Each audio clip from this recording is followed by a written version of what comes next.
Supreme কোর্টের এই রায় হেমন্ত বিশ্ব শর্মার বুকে ছাতি বড় করে দিয়েছে যে তোরা কোথাও গিয়ে কিছু করতে পারবি না, আদালত আমাদের বিরুদ্ধে যাবে না।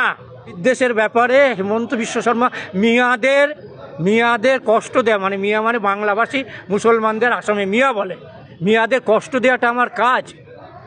এবং একজন ছবি করে দেখাচ্ছে যে মুসলিমকে গুলি করা হচ্ছে, তারপরে সুপ্রিম কোর্ট বলে এখানে এসছেন কেন?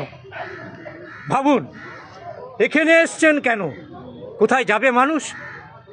এবং এই যে সুপ্রিম কোর্ট রিজেক্ট করে দিল, তার মানে কার্যত সুপ্রিম কোর্ট, আমি জানি কি শাস্তি হতে পারে, কিন্তু গণতন্ত্রের স্বার্থে ভারতবর্ষের সংবিধান বাঁচানোর জন্য, ভারতবর্ষের বহুত্ববাদী ভারত রাষ্ট্রকে রক্ষা করার জন্য সুপ্রিম কোর্টের এই রায় হেমন্ত বিশ্ব শর্মার বুকে ছাতি বড় করে দিয়েছে যে তোরা কোথাও গিয়ে কিছু করতে পারবি না, আদালত আমাদের বিরুদ্ধে যাবে না।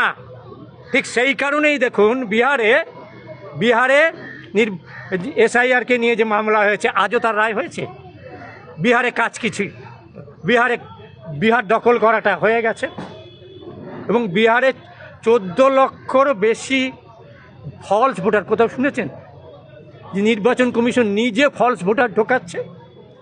বলে বাংলায় এসবগুলো করা যায়নি দেখেই 1.5 কোটি মানুষকে লজিক্যাল ডিসক্রিপেন্সি, মানে সেটি পিছনে আমি ব্যানার্জি লিখবো না বন্দ্যোপাধ্যায় লিখবো, আমি ছোটন দাস দয়াকা দন্তেশ্ব লিখবো না দয়াকা তালবেশ্ব লিখবো, তার জন্য আমার নাম বাদ হয়ে যাবে?